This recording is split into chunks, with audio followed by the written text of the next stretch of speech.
नमस्कार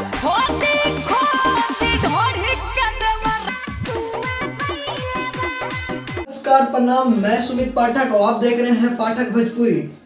तो एक महीना पहले गाना आया था खोदी खोदी देवरा ढोड़ी के, बस ऐसा ही कुछ करके गाना एक आया था।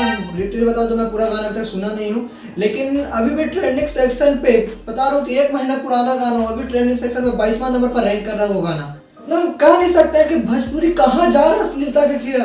भाई अश्लील पर अश्लील गाने आ रहे हैं, अश्लील पर अश्लील आ गए। भाई देवरा ढोड़ी चटना बा, इस पर कितना सारा गाना आ चुका है उससे लेकर अभी भी लगभग 13 से 14 मिलियन व्यू चल चुका है ये गाना पे। एक महीना पुराना गाना था, 13-14 मिलियन। और प्लस में इंस्टाग्राम पे लगभग 6 लाख से ऊपर रील बन चुका है। अश्लीलता के खिलाफ जाए तो भाई इसके जो भी सिंगर है उसके ऑफिशियल पेज पर या फिर ऑफिशियल इंस्टाग्राम आईडी पर जाके भाई मैसेज करो, कमेंट करो कि भाई बंद करो यार, काहे कोई इतना बुरा बुरा गाना गा रहे हो। अगर आप ऐसे करोगे तो ये अश्लीलता बंद हो सकती है। और भाई हम क्या कर सकते हैं, हम तो हमारे तो एक तक एक वीडियो बना के बता सके आप लोगों को कि कुछ तो बंद करो भाई, कुछ तो शर्म करो, भगवान से तो डरो। आज के लिए बस इतना ही। वीडियो अच्छा लगा तो वीडियो को लाइक करिएगा, चैनल को सब्सक्राइब करिएगा। न्यू चैनल बनाया तुम्हारे भाई तो भाई सपोर्ट करो।